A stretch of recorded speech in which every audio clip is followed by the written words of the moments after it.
નમસ્કાર, આપ જોઈ રહ્યા છો ન્યૂઝ ફોર ઇન્ડિયા અને આપની સાથે હું છું હંસિની।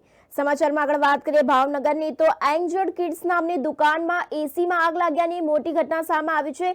ભાવનગર શહેરમાં ઉનાળાની પૂર્ણાહુતિ થઈ ગઈ છે, પરંતુ હજી સુધી વરસાદનું આગમન થયું ન હોવાને કારણે આકરી ગરમી અને બફારાનો અહેસાસ થઈ રહ્યો છે। તેવામાં આગ લાગ્યાની ઘટનાઓ પણ ઘટી રહી છે। રૂપાણીથી ઘોઘા સર્કલ માર્ગ ઉપર આવેલા એક દુકાનમાં આગ લાગી હતી અને ભાવનગર શહેરના રૂપાણીથી ઘોઘા સર્કલ જવાના માર્ગ ઉપર આવેલી કલરવ રેસિડેન્સીમાં કિશનભાઈ ગોપાલિયાની માલિકીની એન્જર્ડ કિડ્સ નામની દુકાનમાં આગ લાગી હતી અને આ દુકાનમાં આગ લાગતા એસીમાં આગ લાગી હતી। તેના કારણે આ દુકાનમાં આગ લાગી હતી। જો કે ફાયર બ્રિગેડને તરત જ જાણ કરવામાં આવી હતી અને ફાયર બ્રિગેડે આગને બુઝાવી હતી।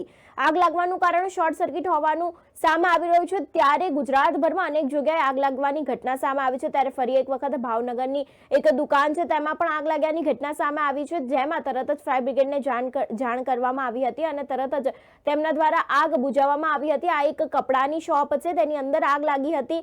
જો કે માલિકની સૂઝબૂછથી તરત જ ફાયર બ્રિગેડને જાણ કરવામાં આવી હતી અને આગને કાબૂમાં લેવામાં આવી હતી।